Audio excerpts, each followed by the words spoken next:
Hello मेरे प्यारे दोस्त, कैसे हो आप लोग। कैसी चल रही है आपकी पढ़ाई? अच्छी चल रही है ना।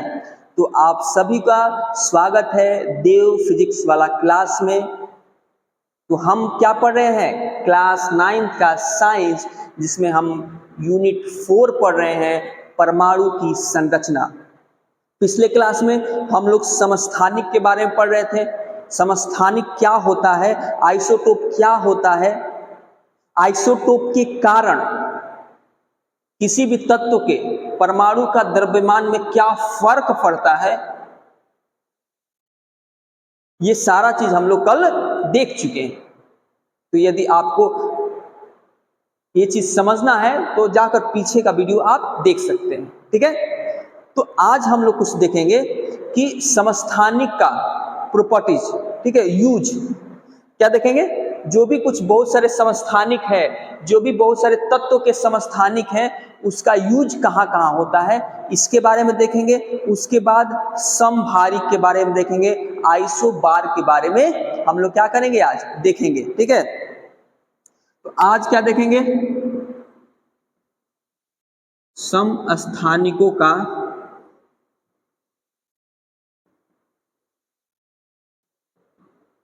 अनुप्रयोग। आपके एनसीईआरटी में ऐसे ही लिखा हुआ है, समस्थानिकों का अनुप्रयोग, मतलब use of isotopes. Use of isotopes, कहां कहां आइसोटोप का यूज होता है, ठीक है। तो आपने यूरेनियम का नाम सुना है? आपने यूरेनियम का नाम सुना है? यूरेनियम,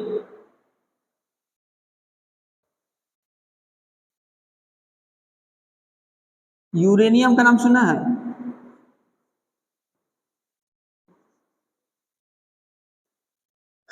सुना है ना। तो यूरेनियम जो होता है वो एटम बम, जो परमाणु बम होता है उसमें यूज होता है। उसके बाद बिजली जो जनरेट होता है, ठीक है, तो यूरेनियम के द्वारा भी बिजली भी जनरेट किया जाता है, जैसे थर्मल से या आपको हाइड्रो से, ठीक है। उसे न्यूक्लियर पावर प्लांट होता है, जिसमें यूरेनियम के हेल्प से क्या किया जाता है, बिजली पैदा किया जाता है, बिजली जनरेट किया जाता है। तो वही वाला यूरेनियम है जो बम बनाया जाता है, परमाणु बम, एटम बम, नाम सुने होंगे, वही वाला ये यूरेनियम है, यूरेनियम, ठीक है। तो इस यूरेनियम के समस्थानिक का यूज जो है, इस यूरेनियम के समस्थानिक का यूज कहां किया जाता है? इस यूरेनियम के समस्थानिक का यूज कहां किया जाता है?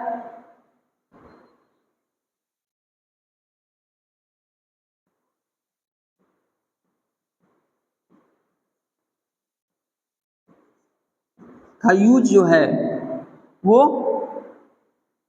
भट्टी ओटी में किया जाता है, ठीक है। जो मान लो परमाणु भट्टी होता है ना, परमाणु भट्टी, चलो वीडियो बन रहा है, यूज कहां किया जाता है?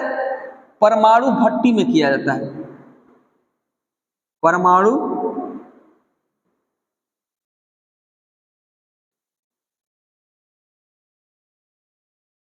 परमाणु भट्टी में किया जाता है। भट्टी कैसे कैसे लिखाता है?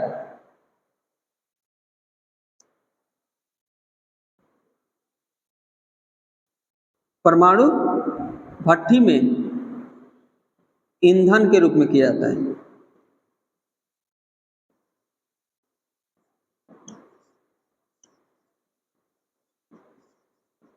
कहाँ किया जाता है? परमाणु भट्टी में ईंधन के रूप में किया जाता है। और क्या किया जाता है? जो चट्टान है, चट्टान,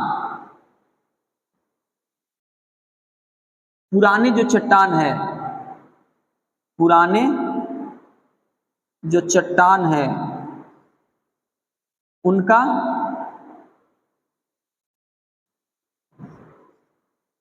एज बताने के लिए, माने कितना पुराना है,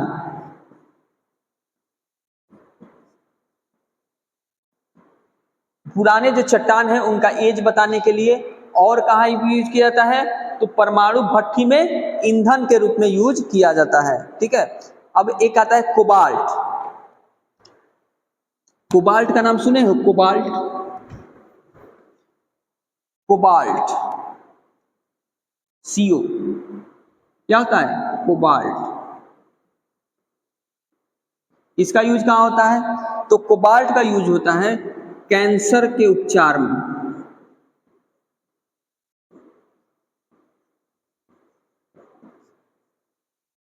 जो कोबाल्ट के समस्थानिक है, किसके समस्थानिक सर? कोबाल्ट के समस्थानिक, उसका यूज कहाँ किया जाता है? कैंसर के उपचार में किया जाता है। ठीक है, कैंसर के उपचार में। एक होता है आयोडीन का समस्थानिक, आयोडीन का समस्थानिक। ये सब याद करने वाला चीज है, इसमें समझा क्या सकते हैं। किसमें किया जाता है? घेंघा रोग में।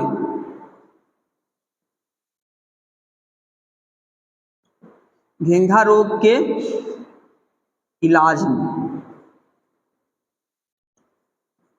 घेंघा रोग के इलाज में किया जाता है आयोडीन का। घेंघा रोग के कोबाल्ट का यूज कहाँ किया जाता है? कैंसर के उपचार में। ये कार्बन 14 जो होता है, इसका जीवाश्म का एज बताने में, जीवाश्म, जैसे बहुत पुराना कोई जीव जैसे चट्टानों के नीचे दब गया है, तो कितना पुराना है उसका एज यूज बताने में कार्बन 14 का यूज किया जाता है। या कोई हमें, जैसे हम लोग मर गए 100 साल, मेरा कंकाल मिला 100 साल बाद, तो कितना साल पुराना मेरा कंकाल है, इसको बताने के लिए कार्बन 14 का यूज किया जाता है। मतलब जो भी जीवाश्म है उसका एज बताने के लिए कि वो जीवाश्म कितना पुराना है, ये चीज बताने के लिए ये कार्बन 14 का यूज किया जाता है। ठीक है, तो ये एक समस्थानिक है। किसका समस्थानिक है? कार्बन का समस्थानिक है। ठीक है, तो यूरेनियम का समस्थानिक का यूज परमाणु भट्ठी में, चट्टानों का एज बताने में, कोबाल्ट का कैंसर के इलाज में, आयोडीन का घेंघा रोग के इलाज में, कार्बन का, तो कार्बन का किसका? जीवाश्म का एज बताने में किया जाता है। तो ये हुआ समस्थानिक का उपयोग। माने जितने भी तत्व है, माने जितने भी तत्वों के समस्थानिक होते हैं, ठीक है, उनका कहां कहां यूज किया जाता है। ठीक है, तो ये यूज हुआ। अब देते हैं समभारिक। क्या देखते हैं सर? समभारिक क्या होता है सर? आइसोबार।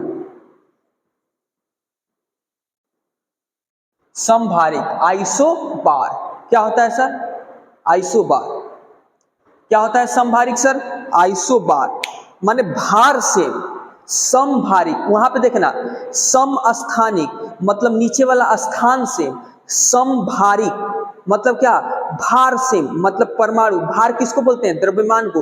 मतलब परमाणु द्रव्यमान क्या होगा? सेम होगा। परमाणु संख्या अलग अलग लेकिन परमाणु द्रव्यमान सेम। समभारिक मतलब क्या?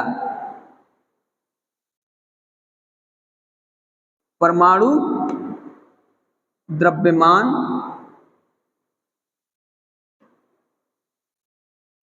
परमाणु द्रव्यमान क्या होगा? सेम, माने बराबर अलग, लेकिन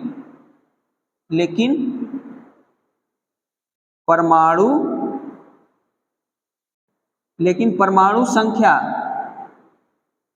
अलग अलग।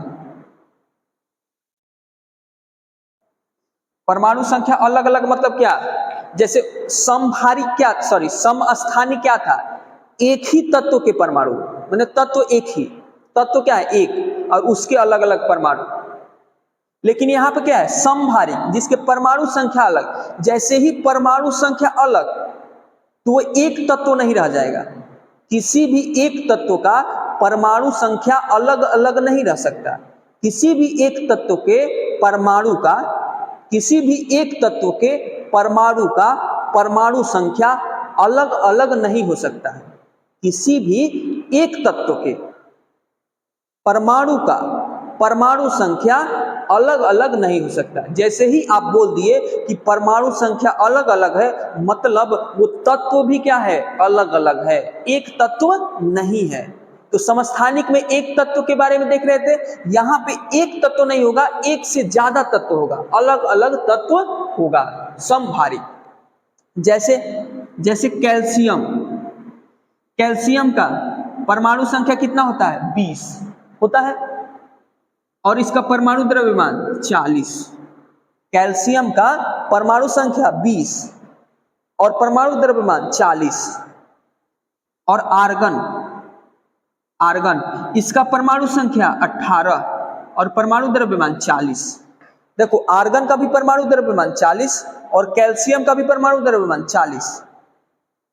भार सेम, समभारिक मतलब भार सेम, भार सेम, लेकिन स्थान सेम नहीं। ये इसका स्थान 20 है, इसका स्थान 18 है, ये अलग तत्व का परमाणु है, ये अलग तत्व का परमाणु है, ये दोनों अलग अलग तत्व के परमाणु हैं। समझ रहे हो, ये कैल्शियम तत्व के परमाणु है, ये आर्गन तत्व के परमाणु है, लेकिन इसका भार क्या है, सेम है। आर्गन का भी भार 40 और कैल्शियम का भी भार 40, मतलब भार सेम, तो समभारिक, भार सेम समभारिक, लेकिन परमाणु संख्या अलग अलग, परमाणु संख्या अलग अलग, तो इसको बोलते हैं समभारिक। क्या बोलते हैं, समभारिक। समझ गए, समभारिक, क्लियर हुआ। समभारिक क्या होता है, आइसोबार क्या होता है, हाँ सर क्लियर हो गया। तो चलिए बहुत बहुत धन्यवाद, आप समझ गए समभारिक, इसको इंग्लिश में क्या कहते हैं, आइसोबार। क्या कहते हैं, आइसोबार कहते हैं। क्या कहते हैं सर, आइसोबार कहते हैं समभारिक। चलिए आगे कुछ क्वेश्चन लेते हैं, आज ये चैप्टर खत्म हो जाएगा, उसके बाद एक्सरसाइज चलेगा। कह रहा है कि हाइड्रोजन, ड्यूटेरियम और ट्राइटियम के लिए प्रत्येक में पाए जाने वाले 3 अपरमाणु कणों का सारणीबद्ध कीजिए। देखिए हाइड्रोजन कल ही बताया था, समस्थानिक में हाइड्रोजन, ये ड्यूटेरियम और ये ट्राइटियम, ये क्या होता है, हाइड्रोजन जिसका परमाणु संख्या 1 और परमाणु द्रव्यमान भी 1। ड्यूटेरियम का क्या होता है, हाइड्रोजन जिसका परमाणु संख्या 1 लेकिन परमाणु द्रव्यमान 2। ट्राइटियम का क्या होता है, जिसका परमाणु संख्या 1 लेकिन परमाणु द्रव्यमान 3। देखो ये क्या है, समस्थानिक है, हाइड्रोजन, ड्यूटेरियम और ट्राइटियम, परमाणु संख्या सेम लेकिन परमाणु द्रव्यमान अलग अलग। तो कल ही मैं इसको एक्सप्लेन कर चुका हूं कि जितना परमाणु संख्या होता है वो किसके बराबर होता है, प्रोटॉन के नंबर के बराबर, प्रोटॉन के नंबर के बराबर। मतलब यदि परमाणु संख्या 1 है तो प्रोटॉन का नंबर भी 1 होगा। और क्या बताए, ये उदासीन है, इस पे कोई चार्ज दिख रहा है नहीं सर, तो इलेक्ट्रॉन का नंबर भी क्या होगा, जितना प्रोटॉन का नंबर होगा, इलेक्ट्रॉन का नंबर भी क्या होगा, जितना प्रोटॉन का नंबर होगा उतना ही होगा। यदि दोनों सेम नहीं रहेगा ना तो ये उदासीन नहीं रह पाएगा, इस पे कोई ना कोई चार्ज आ जाएगा। ये उदासीन है, इस पे कोई चार्ज नहीं है, इसका मतलब जितना प्रोटॉन है उतना न्यूट्रॉन, सॉरी इलेक्ट्रॉन है, जितना प्रोटॉन है उतना इलेक्ट्रॉन है। न्यूट्रॉन कितना होगा, तो न्यूट्रॉन मैं कल ही बता चुका हूं कि परमाणु द्रव्यमान संख्या माइनस परमाणु संख्या। न्यूट्रॉन का नंबर क्या होता है सर, तो परमाणु द्रव्यमान संख्या ऊपर वाला माइनस नीचे वाला, परमाणु द्रव्यमान संख्या माइनस परमाणु संख्या, तो 1 में से 1 गया 0, न्यूट्रॉन 0। यहां पे देखिए ड्यूटेरियम में प्रोटॉन 1 होगा, 1, इलेक्ट्रॉन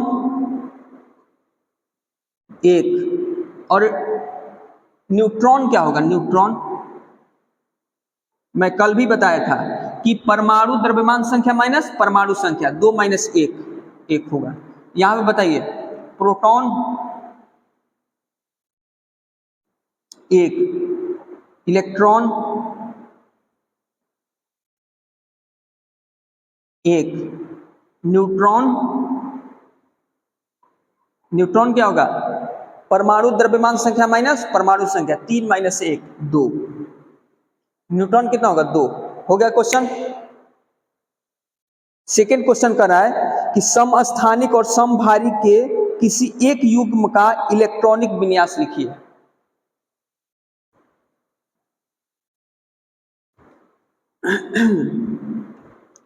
कह रहा है कि समस्थानिक, सबसे पहले समस्थानिक का देखते हैं। समस्थानिक,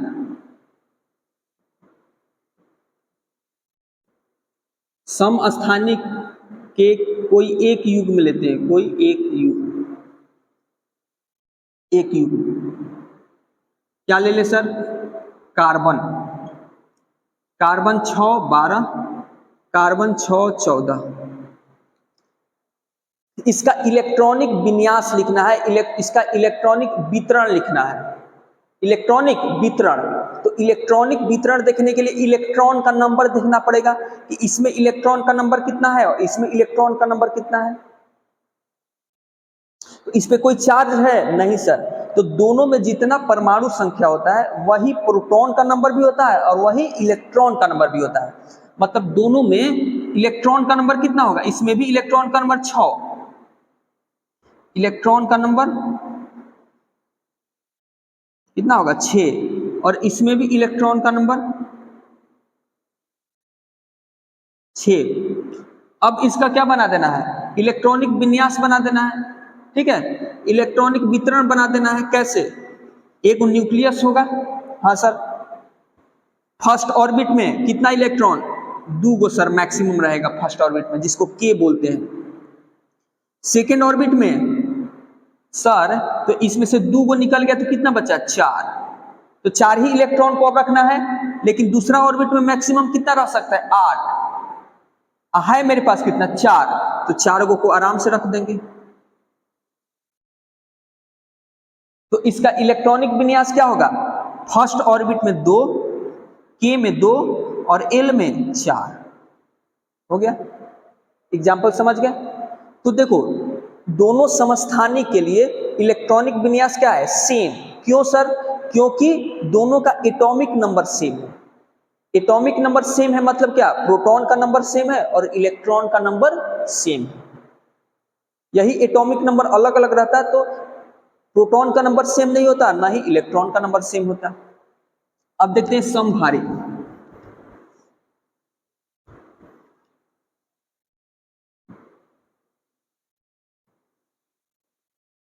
समभारिक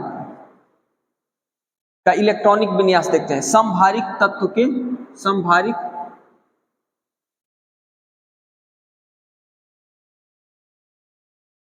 इलेक्ट्रॉन वितरण। एक जोड़ा लेना है, तो कैल्शियम, कैल्शियम कितना होता है? 20 40। आर्गन 18 40। अब देखो यहाँ पे परमाणु संख्या अलग अलग हो गया। इसमें इसका परमाणु संख्या 20 और इसका परमाणु संख्या 18, तो इसमें इलेक्ट्रॉन कितना होगा? 20। इलेक्ट्रॉन कितना होगा? 20। और इसमें इलेक्ट्रॉन 18 होगा। तो कैल्शियम का अलग इलेक्ट्रॉनिक विन्यास बनेगा। ये हो गया क्या? न्यूक्लियस, फर्स्ट ऑर्बिट में 2 इलेक्ट्रॉन, 2 गो घट गया, 18 बचा। दूसरा ऑर्बिट में 8 गो इलेक्ट्रॉन, दूसरा ऑर्बिट में 3 4 5 6 7 8, दूसरा ऑर्बिट में 8, पहला के दूसरा एल, तो कितना बचा? 8 घट गया, 20 में से 2 घटा 18, 18 में से 8 घटा 10। हेलो सॉरी गाइस, तो हमारा वीडियो रुक गया था, ठीक है। हम क्या देख रहे थे? कैल्शियम का इलेक्ट्रॉनिक विन्यास, ठीक है। तो कैल्शियम में देखो, कैल्शियम में कितना इलेक्ट्रॉन है? 20। तो सबसे पहले क्या होगा? न्यूक्लियस होगा, हाँ सर। इसमें फर्स्ट ऑर्बिट होगा, फर्स्ट ऑर्बिट में कितना मैक्सिमम इलेक्ट्रॉन रह सकता है सर? 2 गो, 2 गो रख दिए, 2 गो घट गया तो कितना बचा? 18। अब दूसरा ऑर्बिट, दूसरा ऑर्बिट में मैक्सिमम कितना इलेक्ट्रॉन रह सकता है सर? तो मैक्सिमम दूसरा ऑर्बिट में आपका 8 इलेक्ट्रॉन रह सकता है। 1 2 3 4 5 6 7 8 इलेक्ट्रॉन रह सकता है। अब कितना बचा सर? 10। तो सर तीसरा ऑर्बिट में कितना इलेक्ट्रॉन रहेगा? तो सर तीसरा ऑर्बिट में तो मैक्सिमम 18 इलेक्ट्रॉन रह सकता है। तो 10 को इलेक्ट्रॉन को घुसा दीजिए, क्या दिक्कत है? लेकिन बउआ एक ध्यान देना, जब हम बोर्स मॉडल पढ़ा रहे थे तो उसमें एक पॉइंट लिखवाए थे कि हमेशा याद रखना कि क्या होता है, मैक्सिमम कितना इलेक्ट्रॉन हो सकता है? 8 ही इलेक्ट्रॉन रखना है। बाहरी घर में मैक्सिमम 1 2 3 4 5 6 7 8, 2 इलेक्ट्रॉन को और क्या करोगे? बाहर रखोगे। ठीक है, क्या रखोगे? बाहर। इसका इलेक्ट्रॉनिक कन्फिगरेशन होगा 2 8 8 2। पहला घर में 2, दूसरा घर में 8, तीसरा घर में 8, चौथा घर में 2। क्यों सर 10 इलेक्ट्रॉन को इसमें क्यों नहीं रख दिए सर? यदि हम 10 इलेक्ट्रॉन इसमें रख देते, ध्यान से सुनिएगा, 10 इलेक्ट्रॉन हम इसमें रख दिए, मान लीजिए 1 2 3 4 5 6 7 8, 10 इलेक्ट्रॉन रख दिए, मैक्सिमम 18 इलेक्ट्रॉन रख सकता है, तो 10 को इलेक्ट्रॉन तो रख दिए। लेकिन बोर्स मॉडल ने कहा था कि कभी भी बाहरी कक्ष में 8 से ज्यादा इलेक्ट्रॉन नहीं रह सकता। कभी भी आउटर जो घर है, सबसे बाहरी वाला घर है, उसमें 8 से ज्यादा इलेक्ट्रॉन आप नहीं रख सकते। तो जैसे ही 10 इलेक्ट्रॉन रखोगे तो बोर्ड साहब आके टोक देंगे, ए गधा क्या कर रहे हो? हम क्या बोले थे? मेरा नियम क्या था कि बाहरी घर में 8 इलेक्ट्रॉन से ज्यादा नहीं रख सकते, तो तुम 10 कैसे रख दिए? तो सर आप सही बोर्ड साहब ये बात बोले थे। तो जब बोर्ड साहब याद दिलवाए तो हमने क्या किया, इसमें से 2 इलेक्ट्रॉन निकाल दिया, 2 इलेक्ट्रॉन निकाल दिया और एक कक्ष बनाया और एक घर बनाया और उसमें 2 इलेक्ट्रॉन बाहर में रख दिया। 2 इलेक्ट्रॉन क्या कर दिया, पहला में 2, दूसरा में 8, तीसरा में भी 8 रखेंगे। यदि 10 रख देते तो वो बाहरी घर हो जाता और बाहरी घर में 8 इलेक्ट्रॉन से ज्यादा इलेक्ट्रॉन नहीं रख सकता। तो इसीलिए 10 ना रख के 8 रखेंगे और 2 को और एक बाहर घर बनाएंगे और 2 को रख देंगे। ठीक है, जब भी बाहरी कक्ष में 8 से ज्यादा इलेक्ट्रॉन रखने की नौबत आ जाए तो 8 से ज्यादा इलेक्ट्रॉन आप नहीं रखोगे, 8 ही इलेक्ट्रॉन रखना। कितना इलेक्ट्रॉन रखोगे? 8, और उससे ज्यादा जो होगा उसके लिए एक कक्ष बना दीजिएगा। तो इसमें इलेक्ट्रॉनिक विन्यास क्या होगा, K में 2, L में 8, M में भी 8 और N में भी 8, K L M N। ठीक है, आर्गन का देखिए, ये मान लीजिए आर्गन है, आर्गन का न्यूक्लियस है। तो फर्स्ट घर में 2 इलेक्ट्रॉन रख दिए, दूसरा घर में 8 इलेक्ट्रॉन रख दिए, 2 प्लस 8 10। अब कितना बचा है, टोटल कितना है 18।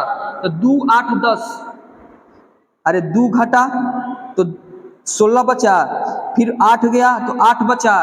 तो अब बाहरी घर में कितना रख दोगे? 8, क्योंकि बाहरी घर में तो 8 तो रख ही सकते हो, 8 से ज्यादा नहीं रख सकते हो, 8 रख सकते हो।